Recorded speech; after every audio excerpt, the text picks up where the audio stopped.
Hello, Neogenians. Welcome to Dawn of the New Earth. Today, we are talking about the Tree of Knowledge and how to use it to understand the secret mathematical nature of reality and light and existence. Now, not only that, but I'm going to be showing you how to use the Tree of Knowledge to reconcile and synthesize Gnosticism and Kabbalah, all underpinned by the Neogenian system. This is going to be one of the most important videos, so make sure that you pay attention. This is important stuff. If it sounds a little confusing at first, don't worry, just go with it. It will all begin to click. Now, before we go forward, as always, I have to remind you, this is not a channel. This is a movement to wake the world the hell up. So make sure you hit like, subscribe, and share to spread this like fire. We're making enlightenment go viral, literally making go viral what the church and the powers that be tried to bury and erase from history forever. Also, if you want to help out even more, consider becoming a member. Helps out a lot. You get a lot of great stuff like downloads on alchemy, transformation, Kabbalah. You can also get access to members-only videos. There's a whole bunch of them. But only do it if you can. There's plenty of free ways you can support. Like I said, liking, sharing, subscribing. Great free way to support is following me on Spotify. The link to my Spotify channel is in the description of this video. It's a great way to reach more people. And as always as well, you can check out my books. Links to all of those things are in the description of this video. All right, let's begin. So we've been talking a lot about the Tree of Life and the Tree of Death and Kabbalah. All right. So as a reminder, let's bring this up on screen here. We've been talking a lot about the Tree of Life and the Tree of Death. What we are going to do today is bring in the Tree of Knowledge. This is a Gnostic tree, and we're going to be using it to synthesize these systems together. So here's the idea, is that in Kabbalah, there are 4 worlds, okay? In Kabbalah, there are 4 worlds. Each of these worlds correspond to one of the elements. Atzilut corresponds to fire, Bria corresponds to water, Yetzirah corresponds to air, and Asaya corresponds to earth. These are different levels of reality. But you might notice something. There's something missing. That is the 5th element, which is spirit. So what we're going to do is bring in a 5th world.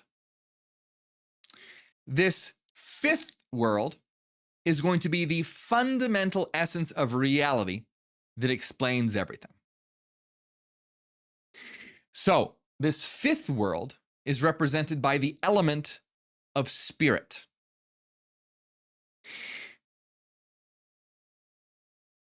And to get an understanding of what we're doing here, let me show you something. So in Kabbalah, let's ignore the Tree of Death for a minute, okay? The Tree of Death is the shadow of the Tree of Life. It's literally the other side. So if we were to fold this in half, that's what you'd get, okay? Because the Tree of Death is literally called the Sitra Achra, which means other side, okay? So let's ignore this for a minute. Just pretend it's on the back of this thing. So in Kabbalah, you have the Sephirot, beginning with Keter, but fundamental before Keter is something known as the 3 veils of creation, okay? There are the 3 veils of creation, and they're typically depicted above Keter. I don't have room to depict it above Keter because there's no paper, but the 3 veils would be above Keter. I'm going to draw it over here, and it's Ein Sof, and Ein Sof Or. I'm trying to fit everything in here. Yeah, you can't even really see it. That says Ein, that says Ein Sof, that says Ein Sof Or. Ein means nothing. Ein Sof means the limitless nothing. Ein Sof Or means the limitless light, okay? So in Kabbalah, you have Ein, the nothing, Ein Sof, the limitless nothing, Ein Sof Or, the limitless light. And that is deity. That is the power of deity. That is the power of light. The power of deity of Ein Sof Or then travels into the Sephirot on the tree of life. And its power goes to the tree of life through the various Sephirot, all right? In what's called the lightning flash of creation. It goes down like this. It's often depicted as a sword in the form of a lightning flash, okay? And the problem is this light is so powerful that the Sephirot can't contain them, and it shatters the vessels. And the shattering of the vessels is what gives rise to the tree of death, okay? So this is all really important. Does that make sense so far? We have Ein, Ein Sof, Ein Sof Or, basically the limitless light, which is deity. The limitless light pours into the tree of life, but the tree of life, the vessels shatter, and the shells of the shattering, of the shattered vessels, manifest as the tree of death and the kelipot. Kelipot literally means shell or husk, okay? So that's super important. What we are going to do today is explore the world above the tree of life and the tree of death, which is actually the world of Ein Sof Or. See, traditionally you just go, oh, hey, you have this limitless light, which is deity, and then it goes in here and shatters everything and lights this up like circuitry. Oh, I missed a line here. It doesn't matter. Lights it up like circuitry, okay? And so we're going to explore the limitless light, the Ein Sof Or. And so we are going to be doing that using,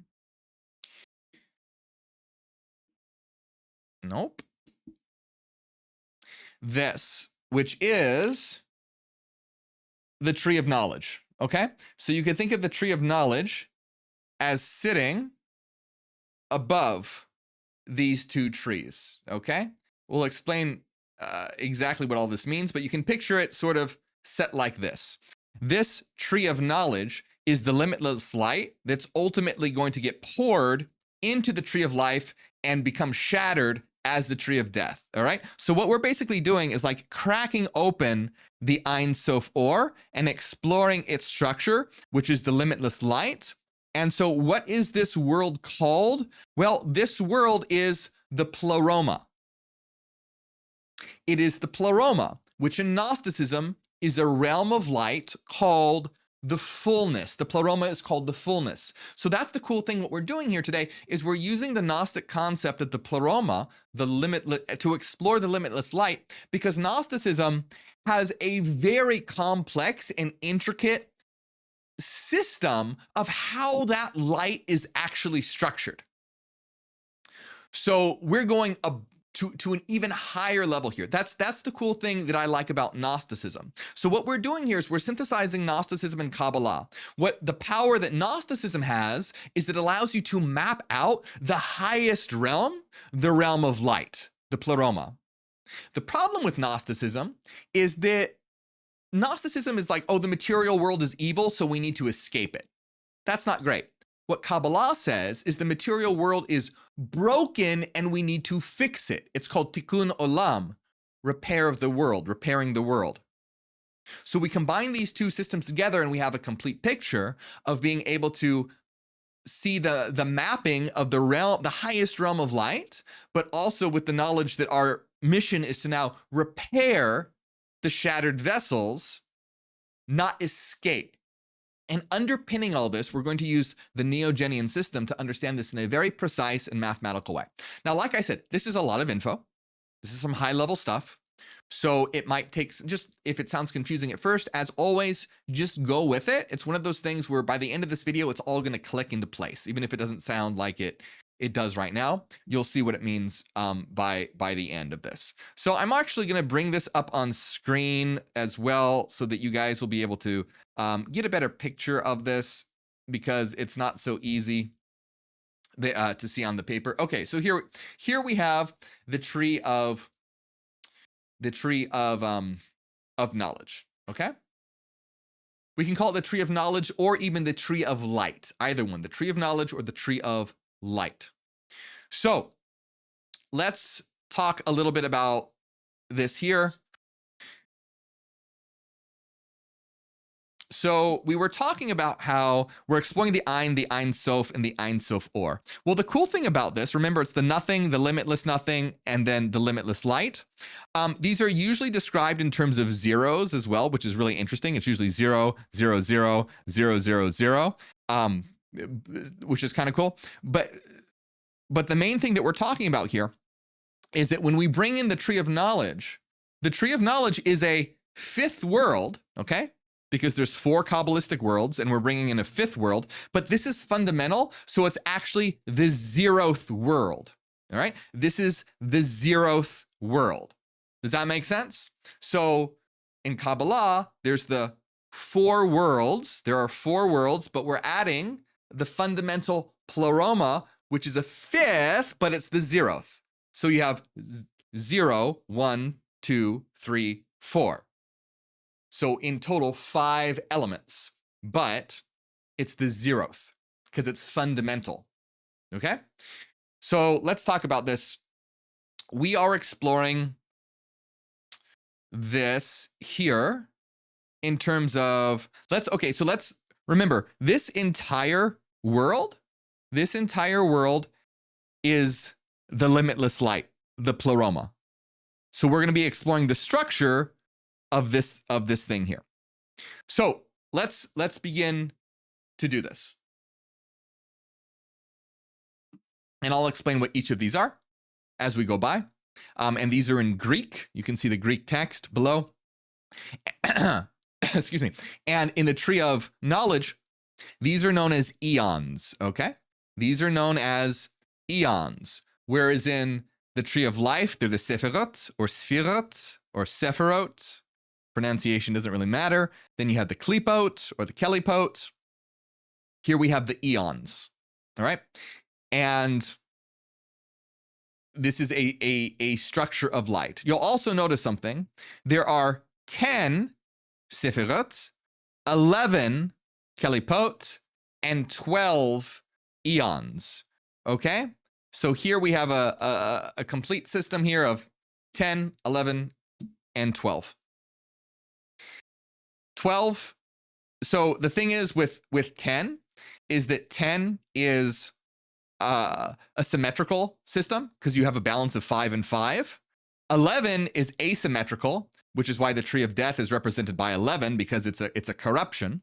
And then you have the tree of knowledge, which is represented by 12 because 12 is also symmetrical, but arguably even more so than 10 because you can balance it into 6 and 6 and then 3 and 3 and 3 and 3. So also the dozenal system or the a base 12 number system is arguably superior to a base 10 number system. Anyway, it doesn't matter. The main thing to know is that mathematically 12 is a very symmetrical number. So we have that going on here.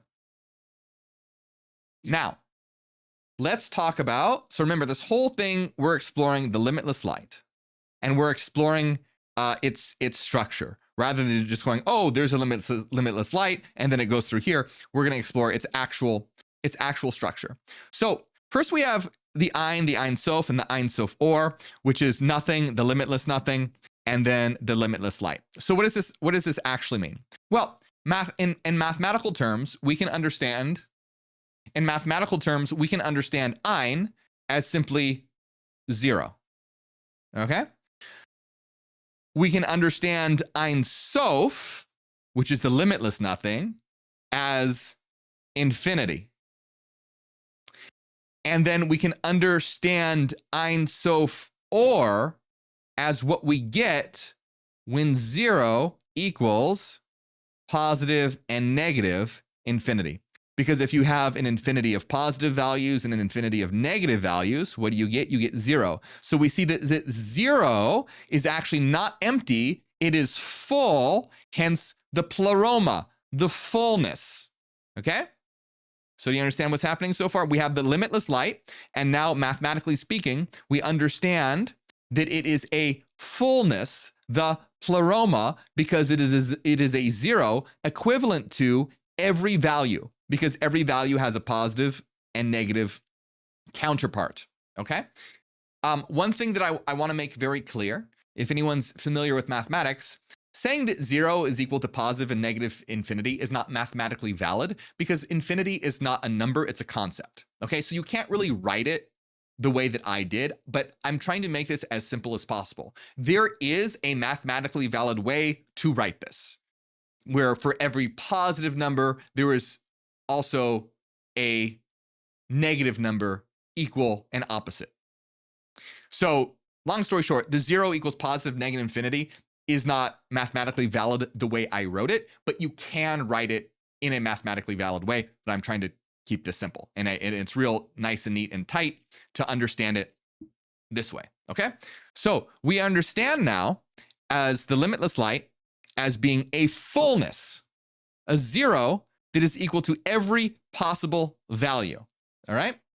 So now let's bring in the tree of knowledge. So all of that, what we just talked about, okay? This limitless light, it exists in the one, okay? This is the one. So there is nothing above the one. So like in the tree of life, you have the limitless light, which is above the tree of life and pours into it. But here, there is nothing above the one. The one contains the limitless light, okay? So the 0 is in the one. The one and the infinity is in the 0, okay? That's a very important concept to understand, is that 1, 0, and infinity are linked together. Because you can say there is 1, 0 that contains infinity. Okay? Does that make sense? There is 1, 0 that contains infinity. So 1, 0, and infinity are linked. So 0 is, those three numbers are fundamental to reality. So like usually in Gnosticism, Neoplatonism, Pythagoreanism, Hermeticism, they start with the 1, but you have to start with the 0. You start with the 0, but you understand that the 0 is actually linked to the 1, which is linked to infinity. Okay? So we have within the 1 is contained the infinite light. It's not above it, it's within the 1. And then we're going to see how this limitless light gets structured as it goes through the various eons. So first of all, we have to ask what each of these eons represent. Because in Kabbalah, obviously, each of the Sephirot and Kelipot represent something very, very specific. So what do they represent in the tree of knowledge or the tree of light? The 1, what the 1 represents in mathematical terms is motion. The motion of the limitless light. That is what the eon of the 1 represents. Because according to Gnosticism, what the 1 does is simply contemplates itself. According to Gnosticism, the 1 is perfect light and a perfect mind that does nothing but think about itself, because there's nothing else that exists. It's not that it's narcissistic and just likes to stare at itself in a mirror. There's literally nothing else to think about because it's all reality. Okay? So the 1 simply thinks about itself, and it's a light that contemplates its own essence. So understanding this in philosophical mathematical terms, this is the concept of motion in general. So before we continue, there's something that I want to discuss. And just for a minute, because we're going to start to get into the real important content here. So what I want to discuss is why we even use this tree, okay? Because the tree of life, we understand the tree of life as a way to organize our psyche. We understand the tree of death as a way to repair shadow elements, integrate shadow, right? So we're aligning with the tree of life and we're transforming with the tree of death. So what's the point of the tree of knowledge? Why are we using the tree of, what is even the point? Is there a point here, or is this just an extra thing for no reason because it looks cool? No, there's a very specific reason for this. The first reason is that it allows us to contemplate the objective nature and structure of existence, okay? That's why it is the tree of knowledge. It is the tree of knowledge because it is giving us true knowledge about the structure of reality in an objective, mathematical way. Okay? This is all symbolic. All of this stuff is symbolic. This, yes, we are using symbols like Sophia and Zoe and all the different archetypes that I'll be talking about here. But they're going to correspond to mathematical processes, which takes them away from simply the realm of subjectivity to entering into the realm of objectivity, okay? So the tree of knowledge allows us to gain knowledge about the mathematical structure of reality. So that's one of its purposes. Purpose of tree of life, align your psychological and mental faculties to reach higher consciousness. Purpose of tree of death, to integrate shadow elements. Purpose of tree of knowledge is to gain knowledge about the mathematical structure of reality, which is the mathematical structure of light. So this is the tree of knowledge / the tree of light. The other thing that it does, and we're not going to talk about this too much today, we'll talk about it next time if you guys want to see it, is that the tree of light, or the tree of knowledge, also shows how these two trees cohere together. It allows us to better synthesize these two trees into one. It's the third element that allows us to synthesize. And I'll show you what that means next week. But that's the important thing to remember. Okay? This is its purpose is for contemplation. Another kind of interesting thing that you can use it for as well is you can use it as an alternative to the tree of life if you wanted to. If you're not comfortable with the Kabbalistic Judaic mythos that surrounds it. So for example, I used to be a little uncomfortable with Kabbalah because it uses archetypes like Yahweh, symbolic archetypes like Yahweh, various archangels and things like that. And having a Christian background, that kind of rubbed me the wrong way. I don't have a problem with it anymore because I understand that there is an enlightened way to interpret those concepts, not in the way that the Bible does, but there's a higher way to interpret it. But you could use this structure as an alternative if you wanted to. So you can use Gnostic concepts. However, that's not what we're talking about today. What we are talking about today is how this world underpins the tree of knowledge, or underpins the tree of life and the tree of death, and gives us knowledge about the mathematical nature of existence. Okay, so with that in mind, let's go back to what we were talking about. Contained within the one is the infinite and the zero, okay? So within the one is the infinite and the zero, because zero is equal to infinite energy, because it's balanced in terms of both positive and negative values. The one represents the movement, the first movement of the limitless light. The one represents the first movement of the limitless light. Now, to understand this in a mathematical sense, we have a very specific equation. But before I show you that specific equation, I want to show you something very, very cool. And that is this symbol here. This symbol here is called the monad. And the monad is the symbol that has been used throughout history to represent the one.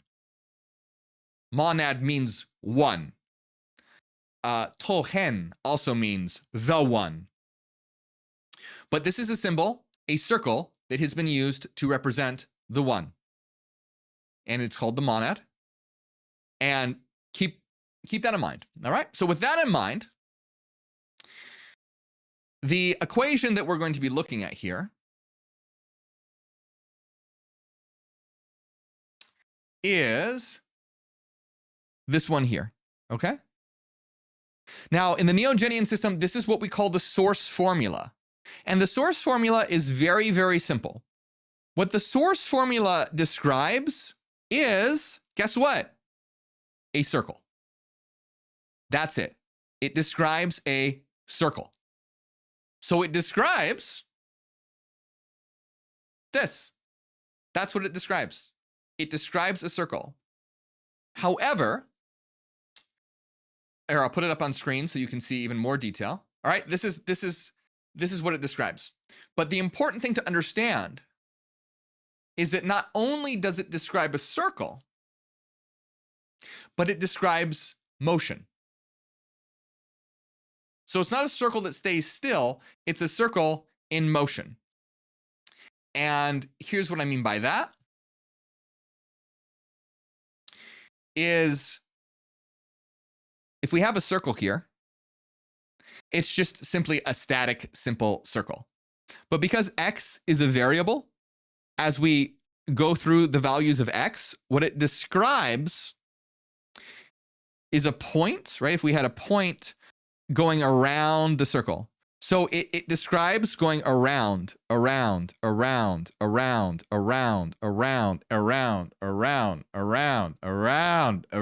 You get the idea? Infinitely. Eternally. So it describes motion. It describes motion in a circular pattern. And so this circle is also a 0, a 1, and an infinity. It is a 1. Why? Well, there's one frickin' circle. That's why it's a 1. It is infinite or limitless in that the point traveling along the circle has no limit. A circle is limitless. There's no beginning or end to a circle. So that's where the infinity aspect comes from. And what about the 0 aspect? Well, when this circle is centered at the origin of a mathematical plane, if you add up all the values on the circumference of the circle, or the total area of the circle, is 0. Because it passes through as many positive values as many negative values. So the total result or area of the circle, when evaluated at the origin, is 0. So that's why it is a 0. So this circle is a 1, a limitless 1, whose overall net value is 0. And this formula describes perfect eternal motion. So the 1 is literally this formula, which describes the circle, which has been used as the symbol to represent the 1 for millennia. So we just have a more mathematical, precise way to do it, but it also introduces motion. It's not just a still static circle. There's a point traveling along the circle. So that's cool in and of itself, but there's a lot more to this. So if we take a look at this equation again, you'll see that, there's two sides to the equation. There's this part, which says e to the ix, and then there's also this part, which is cosine x plus I sine x. So what does this actually mean? What does this actually mean? So in simple terms, this e to the ix describes the circular pattern. The cosine x plus I sine x is here's where the real secret gets unpacked. These are waves, okay? More specifically, they are sinusoidal waves. This is a cosine wave, and this is a sine wave. So what this means is that a circle from another perspective is equal and equivalent to two waves. All right? It's equal and equivalent to two waves. So you can think of it like this. Say we have 4 equals 2 plus 2. This mathematical object, we can look at it. If we just looked at this side of the equation, it's a 4. But if we look at this side of the equation, it's a 2 plus 2. It's the same information, but represented in a different way. So same thing here. We can look at it in terms of a circle, or we can look at it in terms of two waves, but it's the same thing. And I will show you what that looks like right now by bringing this up on screen, which should be on screen, but it's not on screen, which I don't know.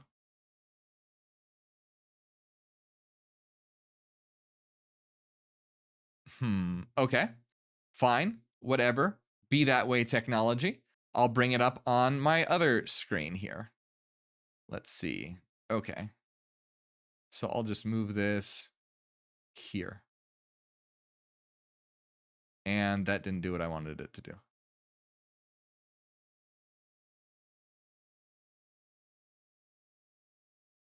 There. All right, do you guys see that? See in one corner, the green circle, you see that motion now? So that's what this equation describes. It's not a circle that's still, it's a circle that's in motion as we evaluate the equation throughout the values of x, as we go through the values of x. So it's a circle, but it's also two waves oscillating. Here's another way to look at it. Same thing, just presented slightly differently. So what this information, whether you're looking at the circle or the two waves, it's the same information, just looked at in different ways. So like in our equation, 4 equals 2 plus 2, the green circle is like the 4, and the two waves are like the 2 plus 2. Same information in different ways. So what's really fucking awesome about that is that the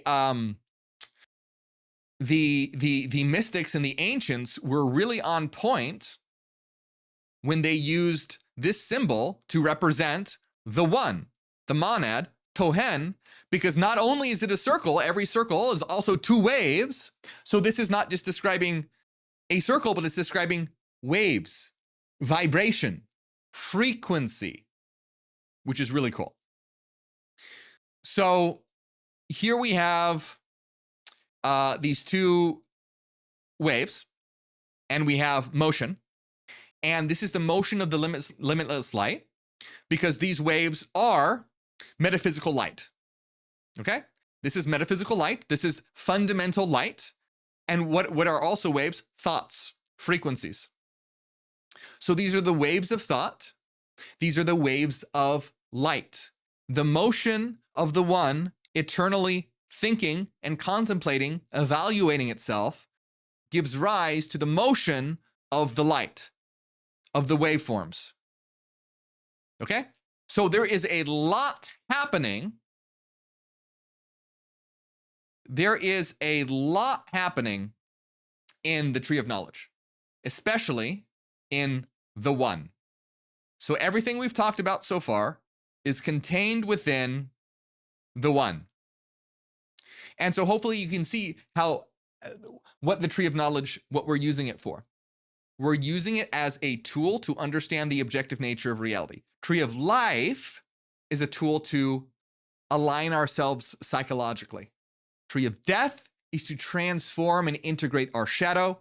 Tree of knowledge is to understand, gain knowledge, gnosis of the fundamental nature of reality, the pleroma, the fullness, the limitless light. Okay, but we're not done. No, not at all. So that's all happening in the one. It's the motion of the cyclic motion that gives rise to waves. Now, we go down to the second eon, which is called Calyptos. Now, this isn't just Calyptos, but it's Barbelo-Calyptos. Barbelo-Calyptos, Calyptos means the hidden one. And the hidden one goes like this. What this represents is qualia. This eon is the eon of qualia. What is qualia? Qualia is very simple. It is an instance of experience. Pain, that's qualia. The sweetness of a strawberry, that's qualia. The sourness of a lemon, well, qualia is plural, so it's a quali. Quail or quali, some people pronounce it differently. It's a weird word. Qualia is plural, and the singular is quali or quail, but it doesn't matter. The quali of a strawberry is the sweetness. The quali of it's like quality, right? The quality of it. It's kind of like that. And so it's simply a being that is sentient is definitionally capable of experience qualia. It is a internal experience. Okay? So what Calyptos represents, the hidden one, is qualia, internal experience. So it means that these waves, so far we've described them in its mathematical form. But what Calyptos does, what that eon represents, is that they can be internally experienced. There is a sensation that comes with it, that comes with those waves. Now, why is that possible rationally? What is the reason behind that? It's because of this. Qualia, experience, inner experience, doesn't break anything about logic or mathematics or reason. It is valid as long as the qualia behaves in a rational way. And what that means is, and it automatically does, because the qualia is associated with those waves, and those waves provide the mathematical form that ensures that the qualia behaves rationally, because it's a rational form of it. It's mathematics. It's always going to behave rationally because it's a system of reason itself. So what I mean by that is qualia is experience is possible experience is possible because every unit of experience coheres to mathematical form, follows those rules, this structure. Okay? So there's two sides of reality. There's the formal, structural side of it, and then there's the experience of it. Okay, but then why is this called Calyptos, the hidden one? Is that a misnomer? Well, not exactly. Because right now, all we have is simply these waves. And so there's really no difference right now. And since there's no difference, the experience of this unity is something totally uniform, like just pure white light. All right? That's why it's the hidden one, because there's nothing to differentiate. It's just pure white light. Or you could imagine it as pure void, whatever you'd like, but it is experience, but it is simply a uniform experience. It's how we experience unity. And so this is Barbelo-Calyptos, the hidden one.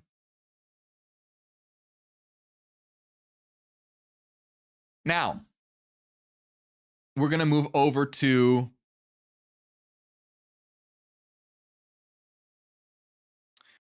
we're going to move over to Aeon number 3, which is Pratophanes, or Barbelo-Pratophanes. What does Pratophanes mean?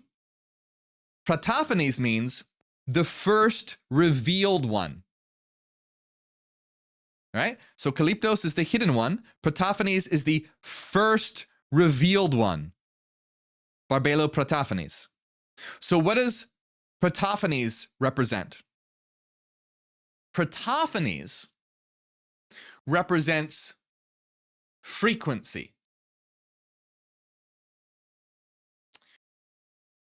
It allows us to alter the frequency of those waves. And when we alter the frequency of those waves, we alter the experience that we have of those waves. Thus, it's the first revealed one because difference has entered into the picture.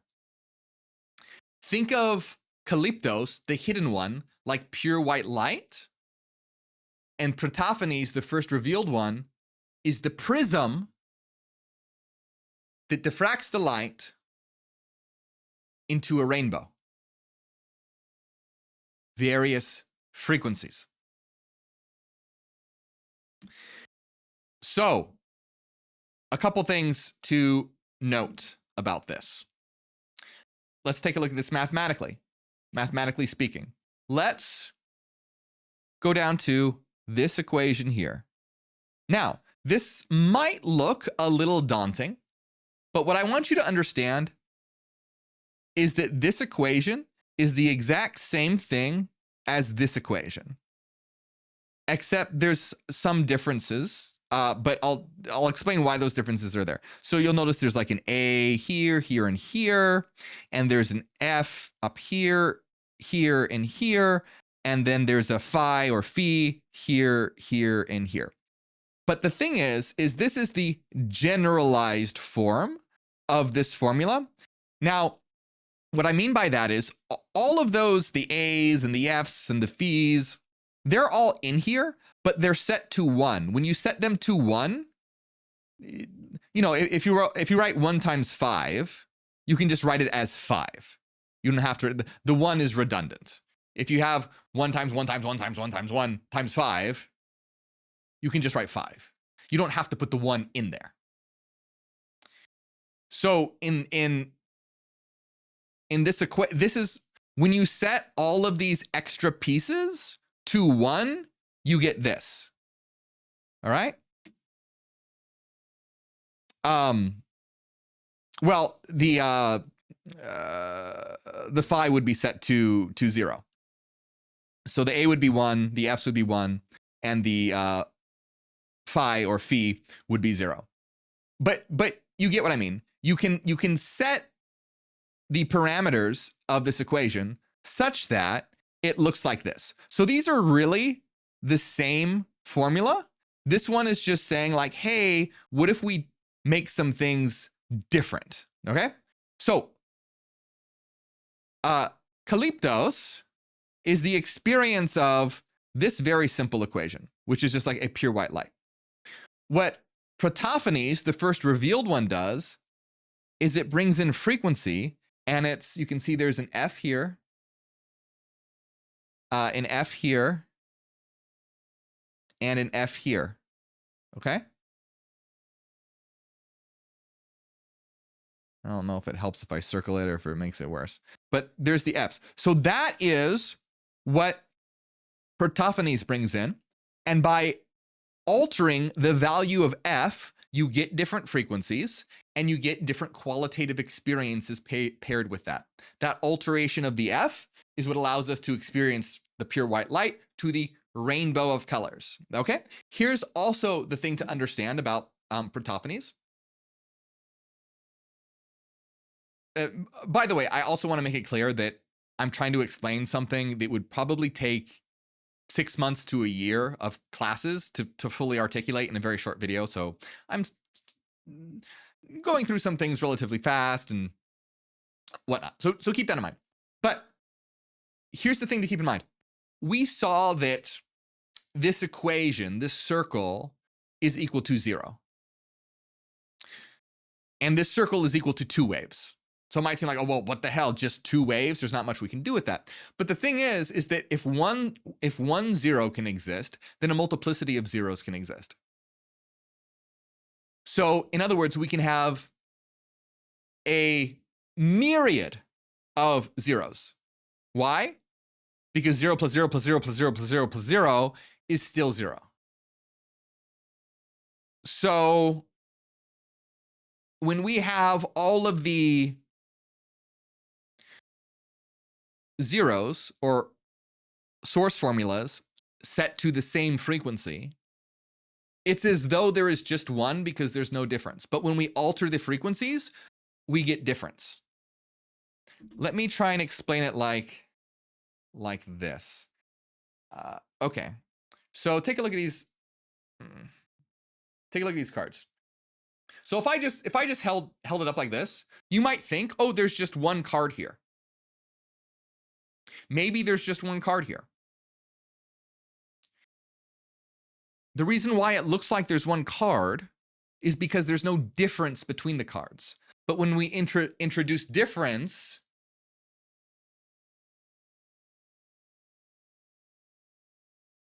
suddenly a multiplicity arises. Now that multiplicity was always there, right? It's here, but you're not able to perceive the multiplicity until difference is introduced. So it acts like a unity. So this state is Calyptos, the hidden one. This state is Protophanes, the first revealed one. Okay? Does that make sense? I'm using a lot of analogies and whatnot here rather than being super rigorous, but it's for the sake of understanding. All right. So let's continue. So here's the interesting thing. Let's see. So we're taking a look at the tree of knowledge. And the tree of knowledge, so we have Eon 1, Eon 2, Eon 3. Now Eon 4 is over here.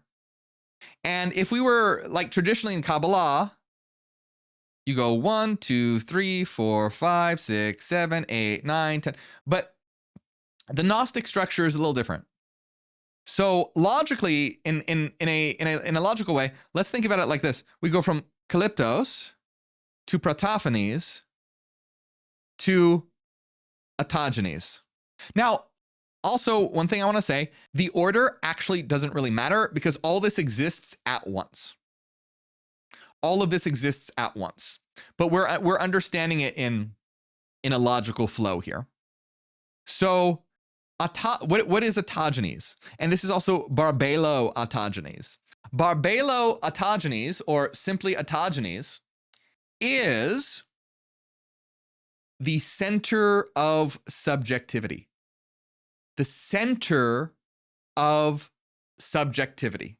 That's what that represents. Why does that represent that? Because you have this structure here. Hopefully you can see it well enough on screen, this triangular structure.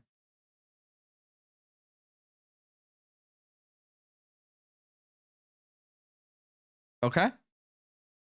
And so what we have going on here is experience, qualia, paired with difference, variation, which automatically gives rise to a subjectivity, a mind. If you have a multiplicity of experiences occurring, a mind automatically comes with that because there is an experiencing thing. So Barbelo Autogenes, autogenes means self-generated, by the way, the self-generated one.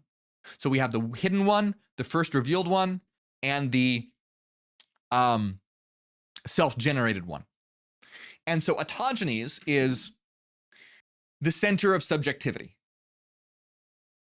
because it's the inflow of experience and multiplicity So we are a unique center. It is a unique center of subjectivity. Okay? So let's talk about this for a minute, because there's something important going on here. So this is the center of subjectivity. Now, these three are very important: Calyptos, Protophanes, and Autogenes. The hidden, the revealed, the self-generated. This is also the Father, the Mother, and the Son.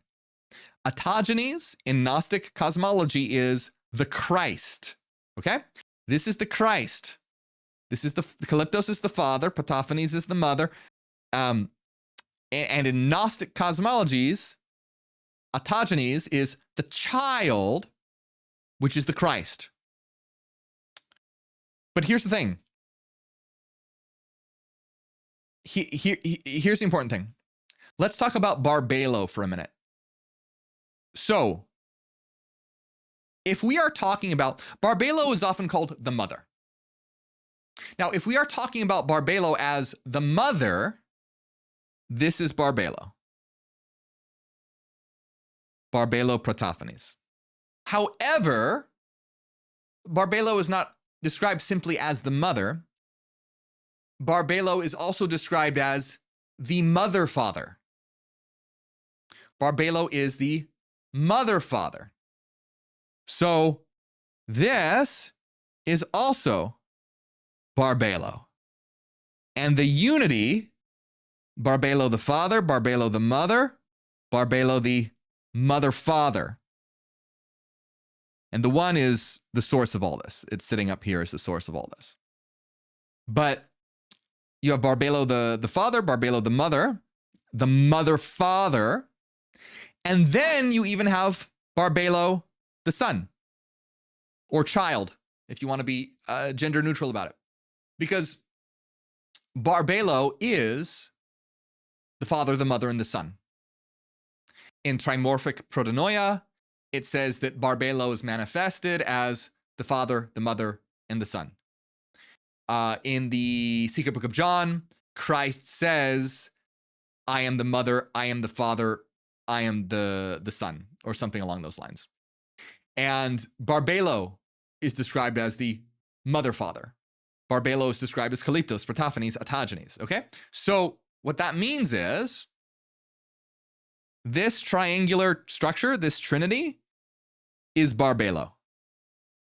This entire thing is Barbelo. Barbelo is the fundamental essence of reality that exists in everything. Why? Because it's the center of subjectivity that arises from experience and multiplicity. The only thing higher or more fundamental than Barbelo is the one itself, and that is simply the source of all movement that allows all the motion to happen. But apart from the one, Barbelo,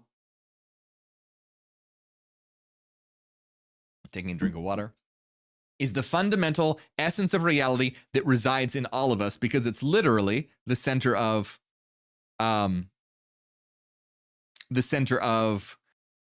subjectivity.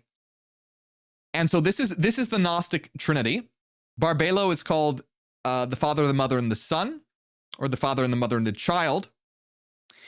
Barbelo is called the Mother Father. Barbelo is also called the Mother of the Universe. She's also called the Holy Spirit. So in traditional Christianity, right, you have the Father, the Son, and the Holy Spirit. Here in Gnosticism, you have the Father, the Mother, and the Son, or the Child. So, okay, that's what's this triangular structure is just very important, as this is Barbelo in her Trinitarian aspects that is within everything, because it gives rise to the center of subjectivity, the Christ center. All right. Hope you're enjoying this. I'm enjoying this. I'm having a good time.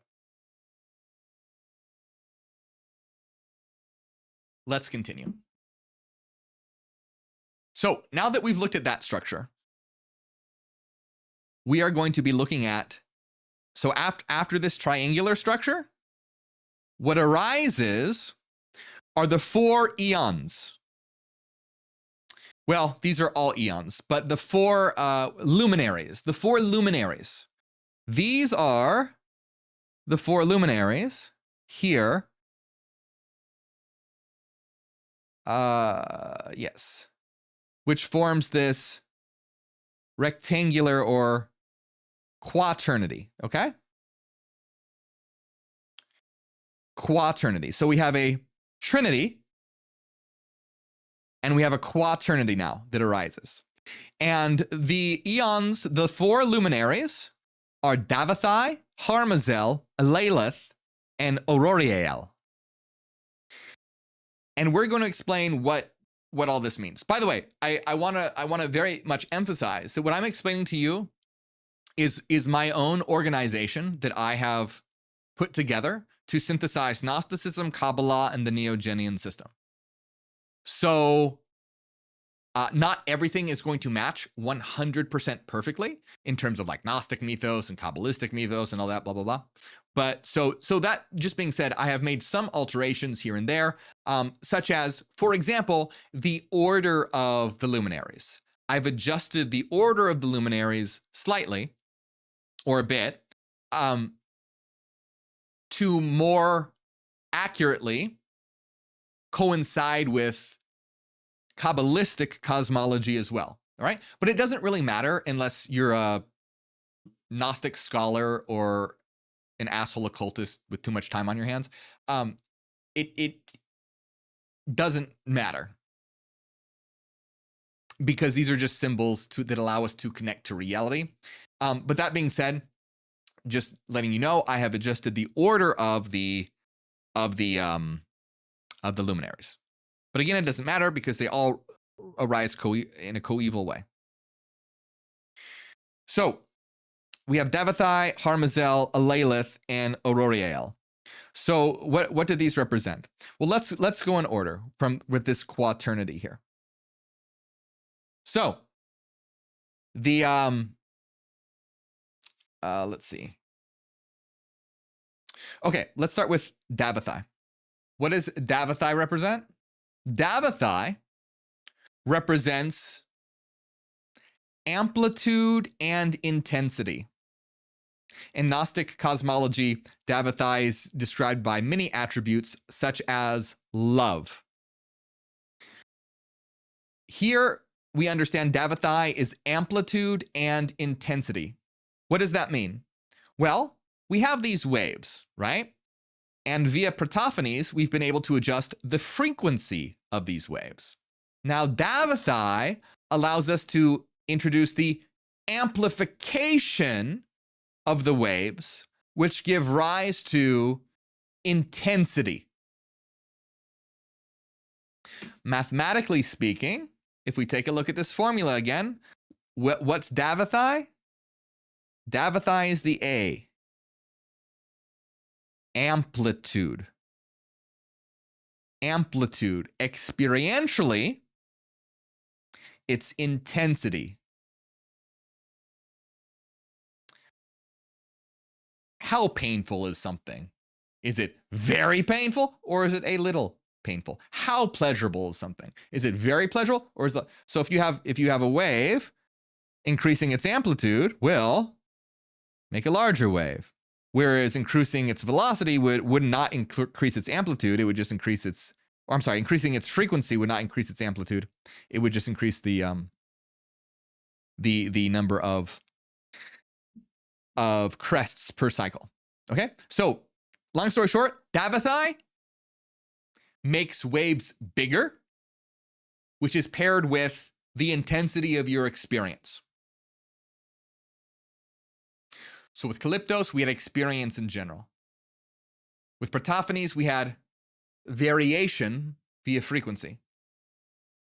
Through Autogenes, we have the center of subjectivity experiencing all this. With Davathai, we have the increase in intensity, amplitude. All right. let's move on here. We'll move to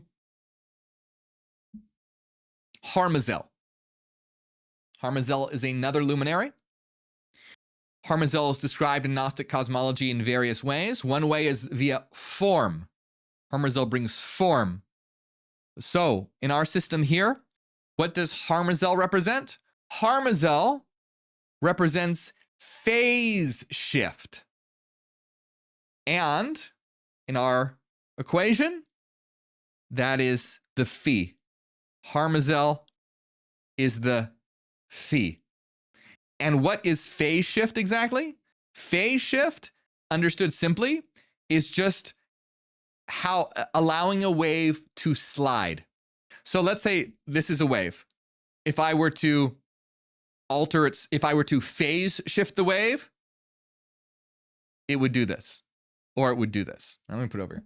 So if this is a wave, phase shifting it would offset it in some way.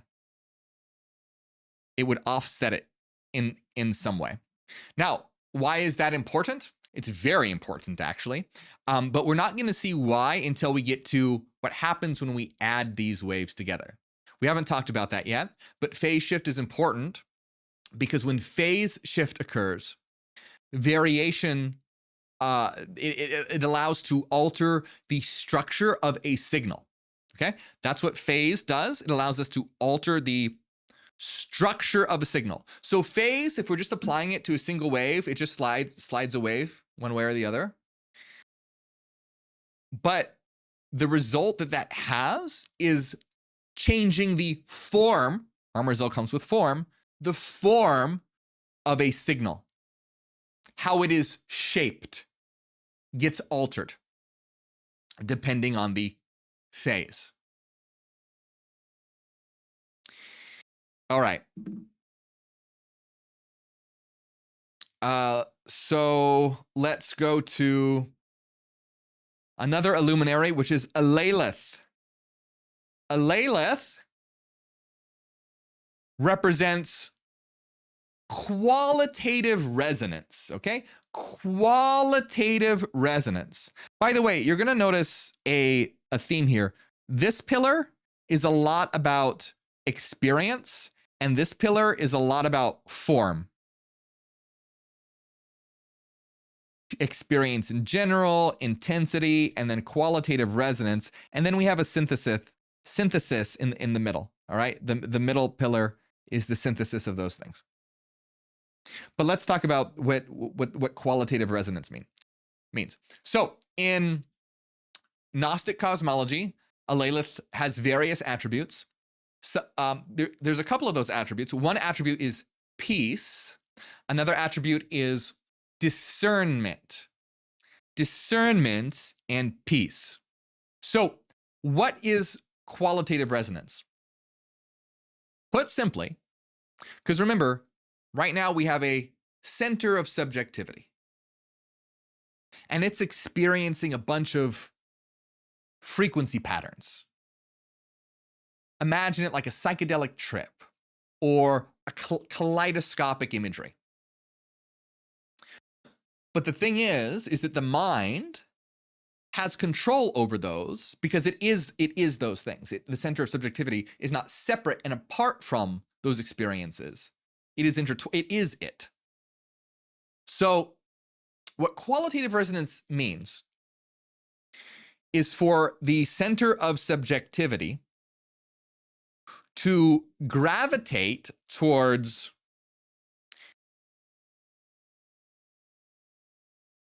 positive qualia and away from negative qualia. Now, I'm being very careful with my words here. Positive and negative isn't quite the right word. And we're at such a fundamental level that it's hard to come up with the exact word for this. You could think of like pleasurable, but not necessarily pleasurable. But let me give you an example. So we have experiences. We have qualia. Well, some of these experiences are going to be experienced in a positive way. Some of it's going to be experienced in a negative way. Why? Because rationally speaking, every qualia is possible, both positive experiences and negative experiences, as long as it's paired with as long as it follows rational form, which it does because it's paired with waveforms. Now, this does not necessarily mean, I want to be very careful with my words, doesn't necessarily mean that positive experiences are paired with literal mathematically positive values and negative experiences are paired with negative values. I'm using positive and negative in different ways.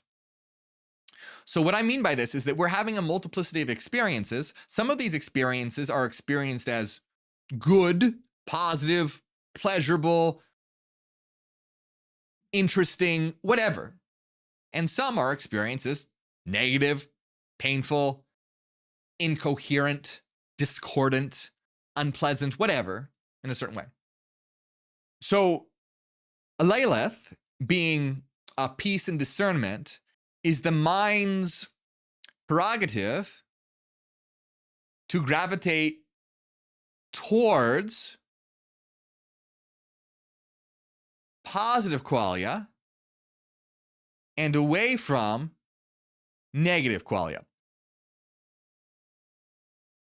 Likely, this has to do with stability, coherence, and harmony versus discordance, disharmony, etc. But it is much more complex than just that. All right? So this one's a little abstract, but hopefully you get the idea. Think of it like this. If someone is sawing off your arm, and in the other room, someone's like, hey, want a piece of cake? You're probably going to want to move away from the guy sawing off your arm and towards the guy offering you a piece of cake. That's kind of what this is about. You're having all these experiences. Some of these are positive experiences. Some of these are negative experiences. Alaleth represents the motion towards positive structures. And remember, all of this we're describing is simply describing the structure of light/mind. Nothing physical has entered into the picture at all. We're in the realm of the pleroma, the limitless light, and we're exploring how it's structured. By the way, do you see how powerful this is compared to like traditional Kabbalah, where it's just like, oh yeah, there's this limitless light and it goes to the Sephirot. Here, we are intricately exploring the process in a mathematically precise way. We're still using Gnostic symbology to do so, but we're coupling it with mathematical structure that reflects how reality itself is structured. Okay, let's continue. Here we have Auroriel. Auroriel. So in Gnostic cosmology, Auroriel is described in various ways with different attributes. One of those attributes is conceptualization. Conceptualization. So let's talk about and see how not only is this the structure of light, but it's the structure of mind as well. Light is mind. Mind is light. Different words for the same thing. So Auroriel is discernment. What does that represent? Okay. In our system here, mathematically, what does that represent? All right, let's bring back our equations here. You see, we're getting through them. We knew what this one was. We figured out what this is. Now, let's talk about this one. So, what is this? This is known as the Fourier series.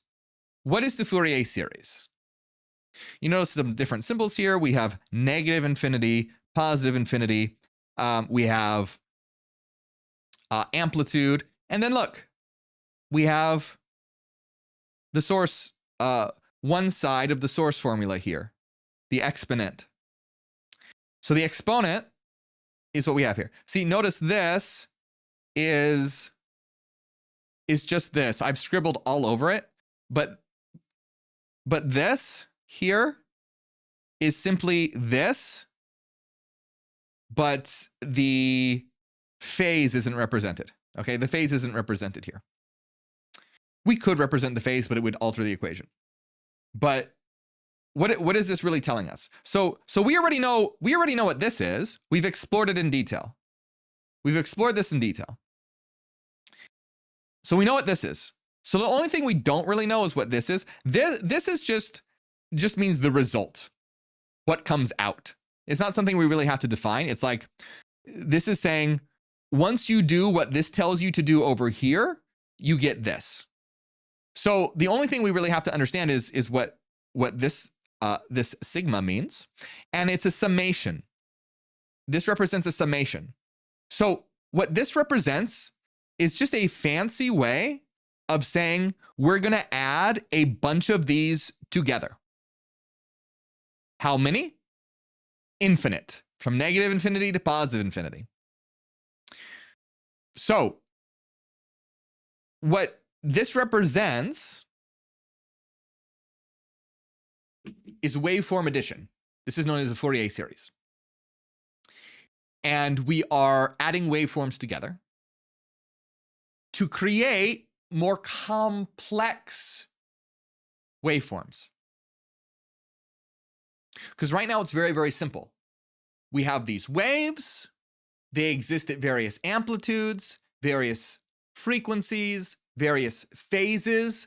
But when we take those waves and add them together, we get complicated waves. So this is what Auriel represents as conceptualization is adding waves together, or if we're thinking in terms of mind, adding thoughts together, or in terms of light, adding light together. It's all the same thing.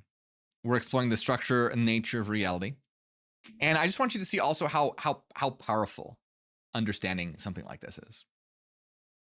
We're going well beyond systems of like magical symbolism, and we're delving into the deep, fundamental, objective nature of reality. This tree of knowledge or tree of light is quite different from the others. It is what allows the others to exist. Okay, so let's continue though. So we'll move to Sophia. Sophia is an Aeon, and her name means wisdom. In Gnostic cosmology, Sophia is incredibly important. And Sophia, let me explain it partially, and then I'll go into more depth. Ultimately, Sophia is responsible for the birth of the material world in one way or another. Okay? She doesn't actually create it herself, but she is responsible for what does. Okay? So keep that in mind. Sophia means wisdom. And what does she represent in the tree of knowledge model, the tree of life model, or light model? She represents the frequency domain. So whenever you get to this sphere, whether it's on the tree of life, the tree of knowledge, or the tree of death, what this represents is everything that we've had before it coming together in one sphere. So if we are imagining baking a cake, you can think of like various ingredients, and this is sort of like the mixing bowl, putting it all in the mixing bowl. You didn't bake the cake yet, but it's the mixing bowl. So this is the frequency domain. What is the frequency domain? The frequency domain is simply the domain of frequencies. Everything that we've been talking about, all the different waveforms and various frequencies and sentience in terms of the center of subjectivity, this is that domain. That's what Sophia represents. The domain of mind. But specifically, she comes at a later point. So specifically, she represents frequency that's been altered to quite a degree, or will be at least. She has that potential. She is the domain of mind, the frequency domain.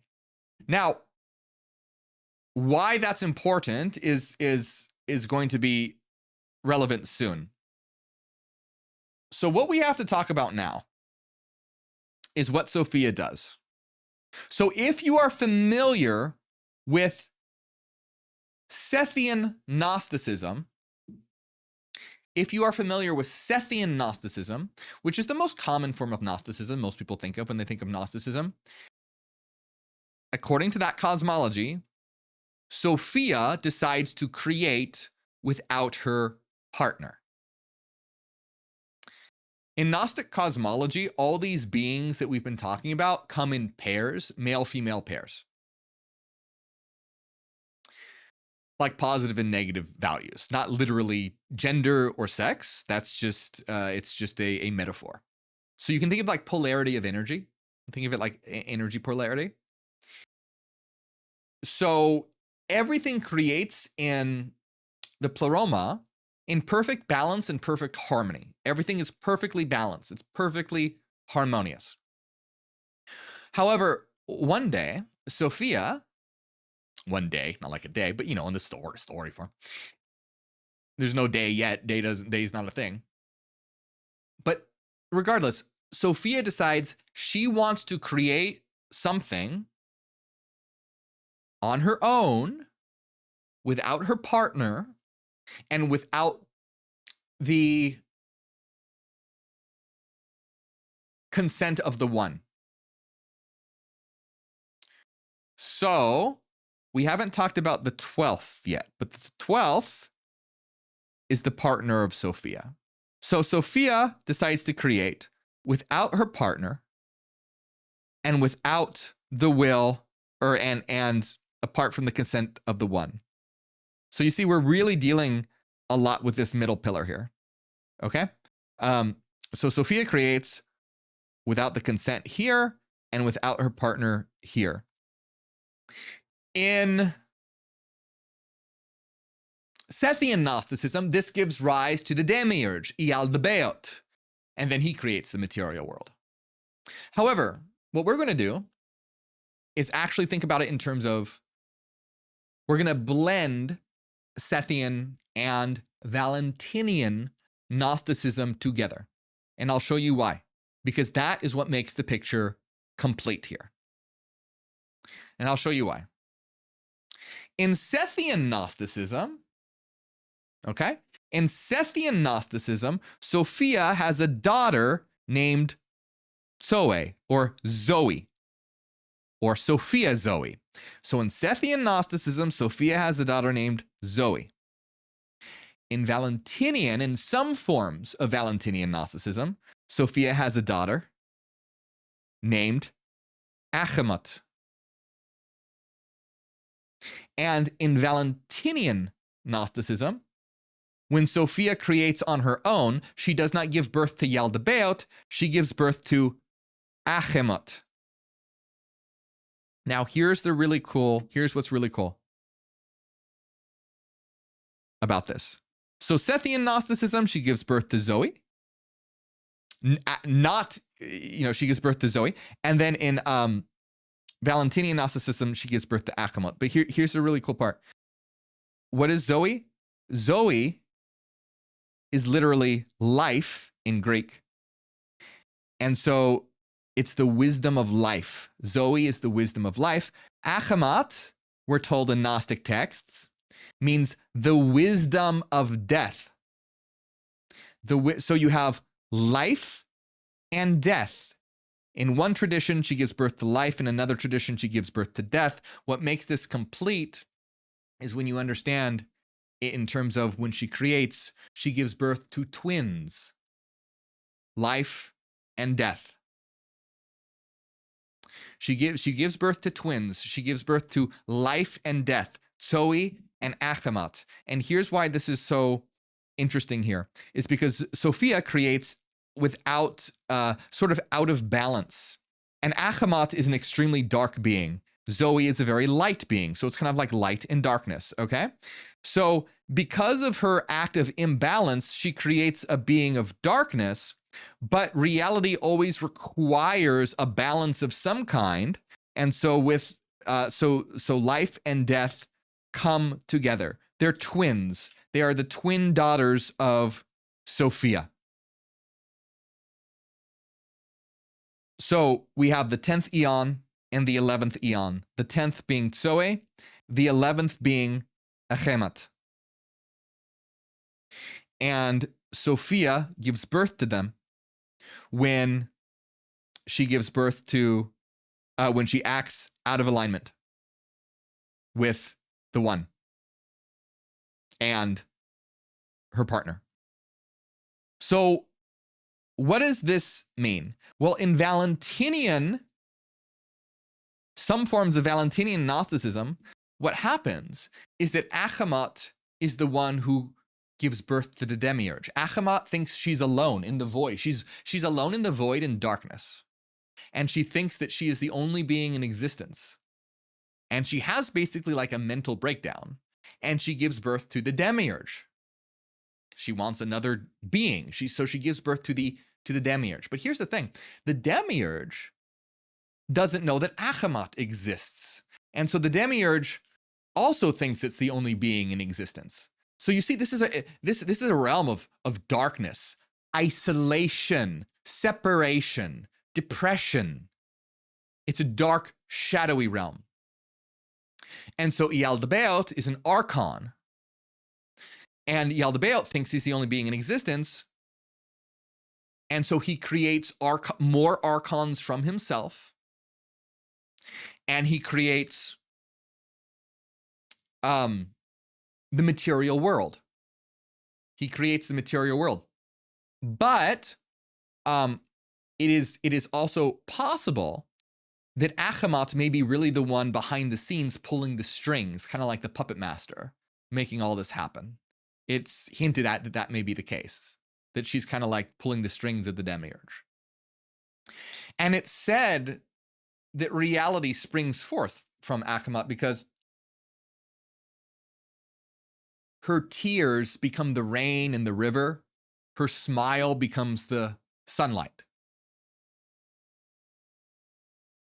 But so Achamat gives birth to Yaldabaoth, who's an archon, who gives birth to various archons. Now, if you've seen some of my videos, you'll know that I have already added a Gnostic cosmology to the Tree of Death by associating archons with each of the Klipot. Yaldabaoth is up here, for example. And you have all the various archons associated with the Tree of Death. So what this means is this, how we can interpret it in story form. Well, actually, you know what? Let's interpret it mathematically first, okay? Let's interpret this mathematically. So what does this mean? Sophia gives birth to twins, life and death, Zoe and Achamat. How do we understand this in terms of the limitless light, of the pleroma, of mathematics? Well, let's move down to our last section here, okay? We've seen what this is, waves in its very basic form, waves in a more complicated form, waves when you add them together. Now we get something called the Fourier transform and the inverse Fourier transform. Zoe is the Fourier transform. Achamat is the inverse Fourier transform. They go together. They are twins. They are a pair. And what do these do exactly? The inverse Fourier transform transforms frequency information into space or time information.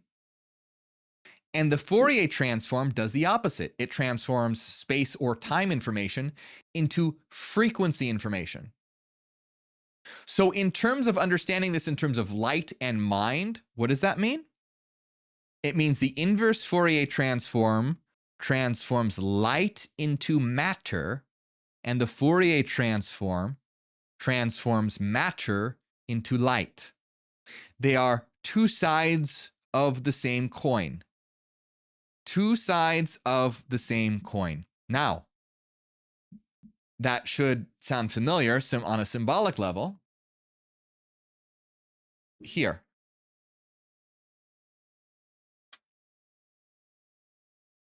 So,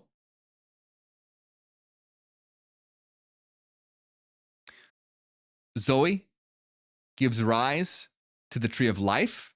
She is eon number 10 and gives rise to 10 Sephirot. Achamat is 11, and she corrupts and twists the light and gives birth to the tree of death and the 11 Kelipot and the archons. So, Zoe is an extension of Sophia's light and gives rise to the tree of life.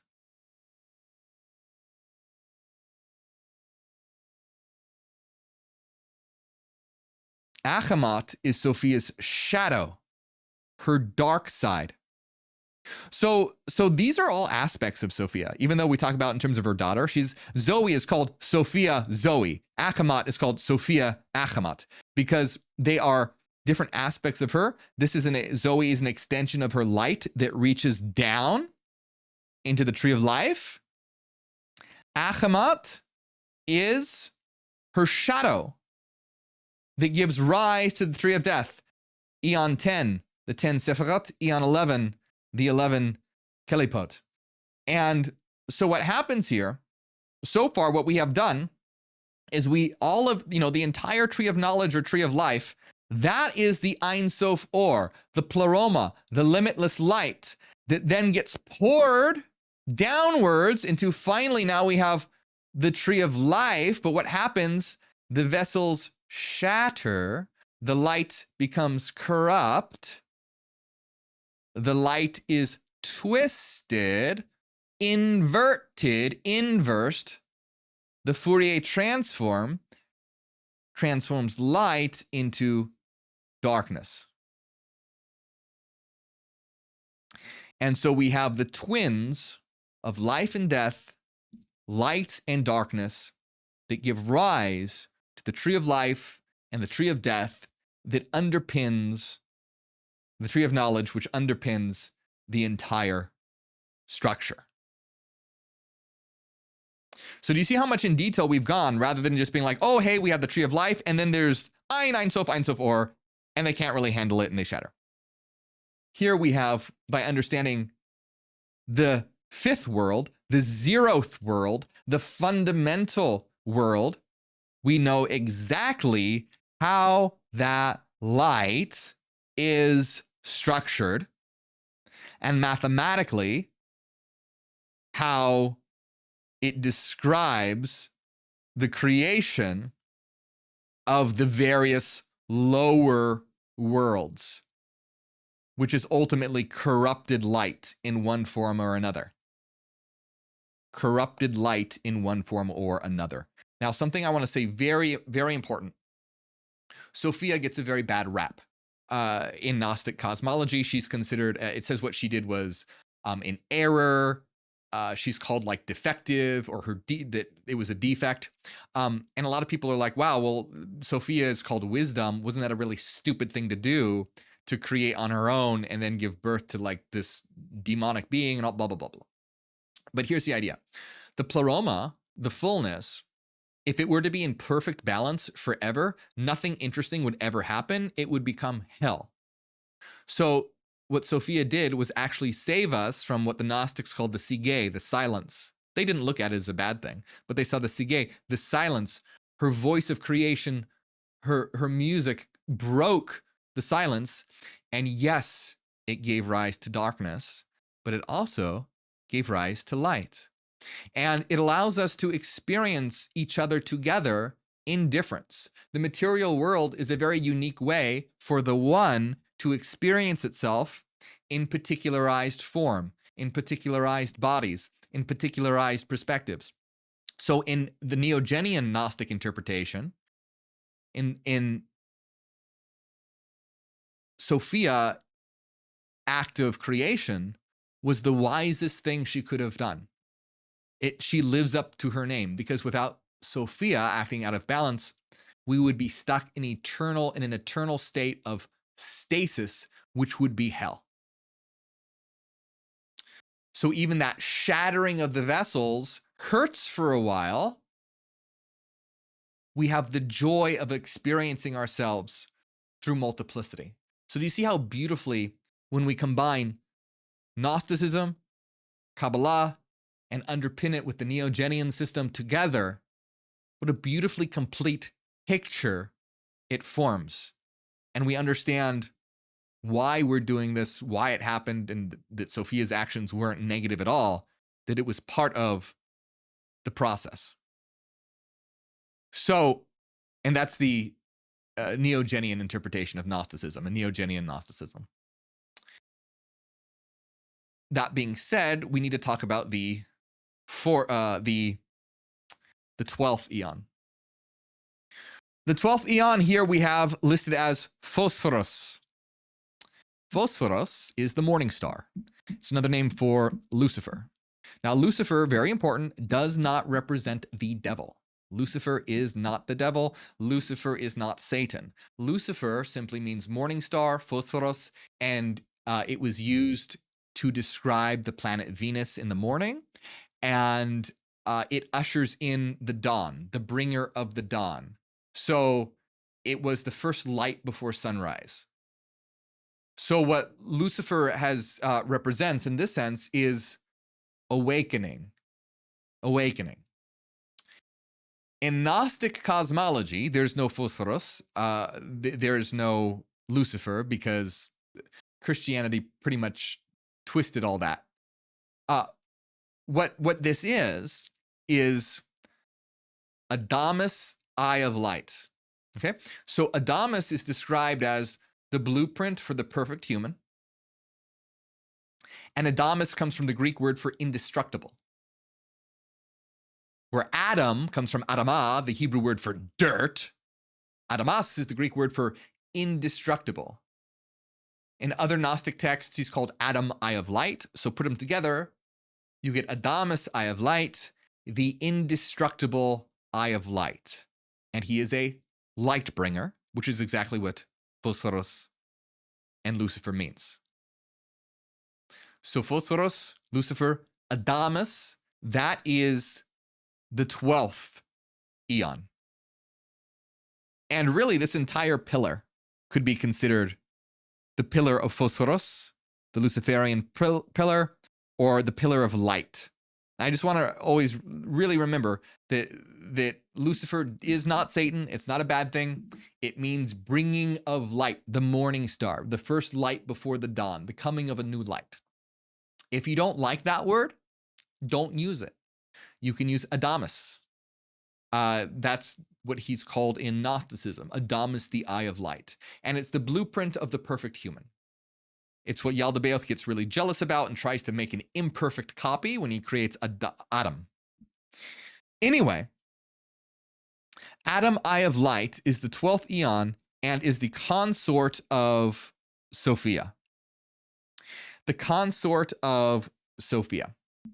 And it's said that in Gnostic cosmology, specifically the Sophia of Jesus Christ, that when Sophia and Adamus act, so when Sophia acts by herself, she gives birth to imbalance, which is still balanced in a certain way.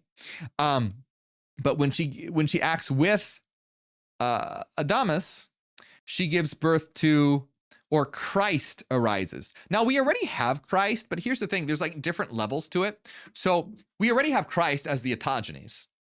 But when Sophia and Adamus create together, they give birth to Christ, but Christ already exists. So what this means is It's Christ's extension into the world.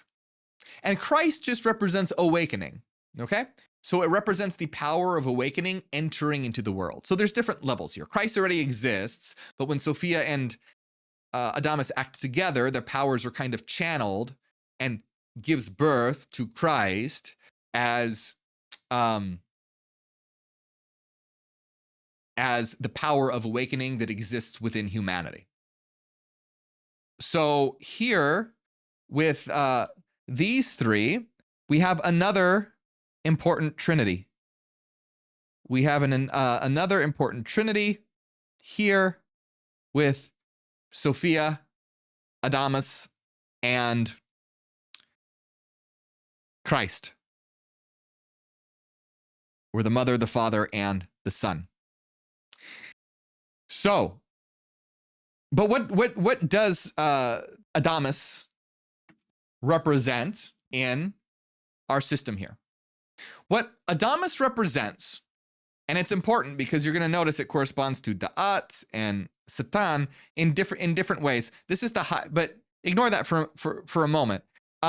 What Phosphoros represents is telos, or purpose, or basically everything aligned towards purpose, the eye of light, the return to unity, okay?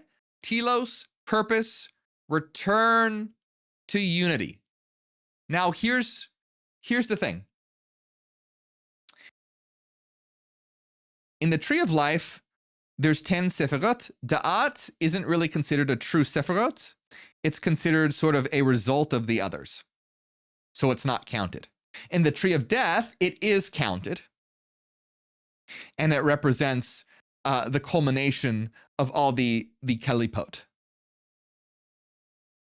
So that's why it's numbered as there is an 11th. Now, here's the important thing. In our tree of knowledge, the 12th is indestructible. It always exists. It is the eye of light. However, that eye of light can either be open or closed. When Da'at is achieved and the abyss is crossed, the eye of light begins to open. When it's not, if one falls into the abyss, the eye of light is closed. But it always exists, whether it be open or closed, as the 12th. As the 12th. So, not considered a Sephirot on itself, but it is a result of achieving knowledge. Satan is a kalipot and hinders you if you fall into the abyss. So when Da'at is properly activated, the eye of light is open, the 12th eon is open, because now light is properly aligned towards what? The telos of the return to unity, the return to the one.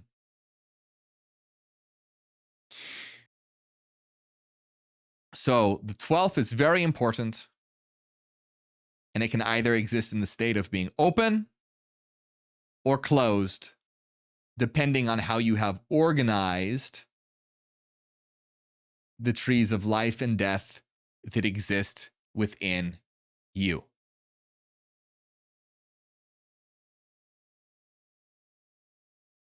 There's one last thing that I want to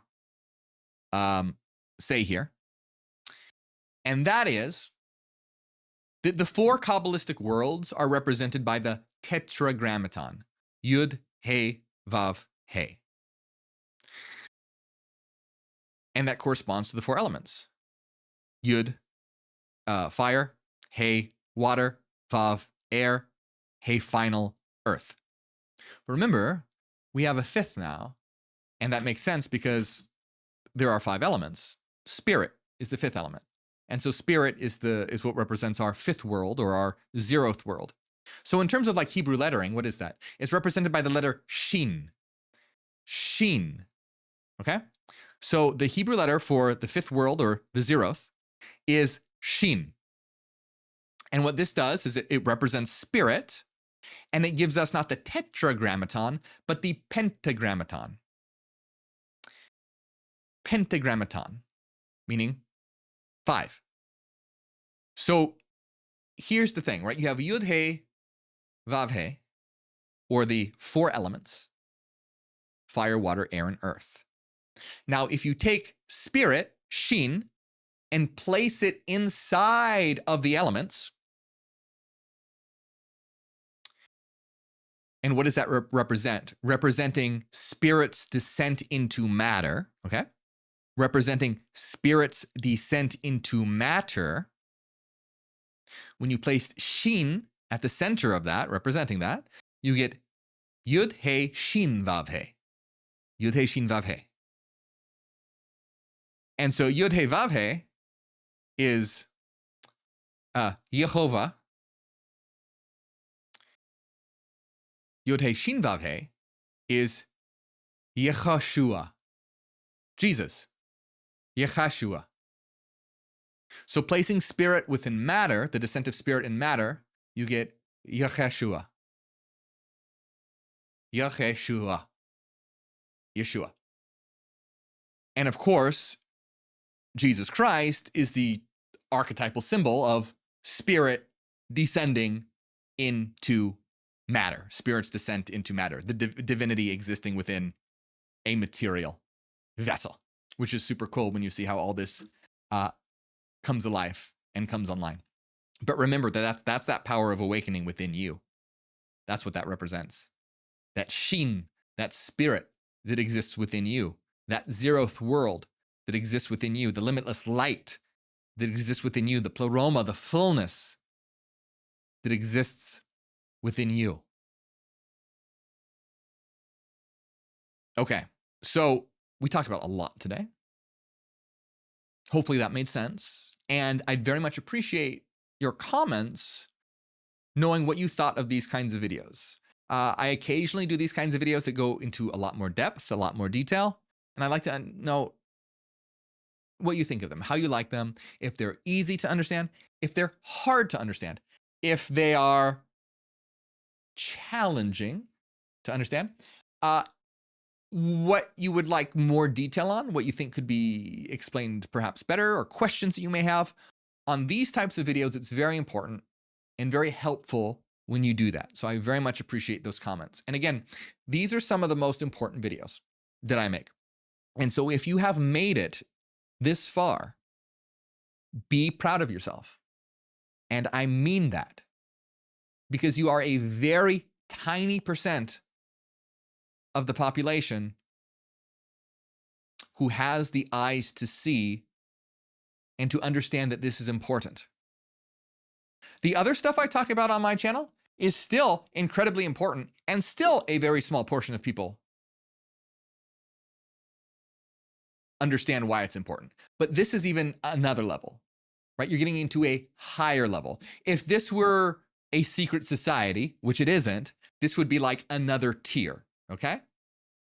Because now you're not just getting the stories, you're getting what these stories really mean. And not only on a symbolic level, but in a rigorous mathematical way. I mean, it wasn't super rigorous. I've written it. By the way, if you're interested in what we're talking about and you want more detail, I wrote, how long is it? Like a 500 page book, Meta-Rationalism. And you can see we have right here in the center, the one. And it's in excruciating detail, rigorously mathematically, how reality is structured according to the light and the source formula and all of that. But anyway, as I was saying, honestly, feel proud of yourself, because I'm proud of you. Really. It means a lot. And it's important to me that people understand this information. And if you're one of them, good for you. That's great. I appreciate it. Let's see here. Next week, if you guys want, we will be going into how The tree of knowledge connects the tree of life and the tree of death together. Okay. We didn't talk about that. We just laid the foundation today. If you guys want to see that, let me know in the comments. And as always, my friends, remember, this is way more than a channel. This is a revolution of consciousness. We're here to wake the world the fuck up. So like, share, subscribe. Let's spread this like fire. We need more people understanding this information so that we can light up the world. We are the light bringers. So make sure you do all that. If you want to help out even more, consider becoming a member. You get access to a lot of great stuff like members only videos, free downloads on Kabbalah and alchemy, rituals, things like that. And you can also check out my books. I already mentioned that. This is one a beginner's. If you've not read any of my books, I would say start with this one before meta-rationalism, because meta-rationalism is pretty heavy. This is all in preparation. Basically, this book is in preparation onto how to understand this one. And this is some heavy stuff too. So if don't feel bad if it's feels a little confusing. Let's see. Oh, great free way to support is follow me on Spotify. Helps reach a whole new audience over there. It's completely free to do. I appreciate it. It's another way to help. Links to all of those things, my books and Spotify, all that stuff, they're in the description of this video. I appreciate it very much. I want to give a big shout out to everyone who supports, especially Renaissance Fairy, Cassidy, Angela, Dallas, Nusalina, Chris Magistus, Eric, Sandy, Soul, Tornado, Son of God, Solange, Trickster Angel, Banshee, Pop Out, Hyper Saiyan, and everyone else. I appreciate you very much. If your name's not up there yet, I still, the holidays have kind of kept me busy, but I'll get to that soon. Thank you all very much. My name is Morgue. I'm Neogenian, and Ad Astra.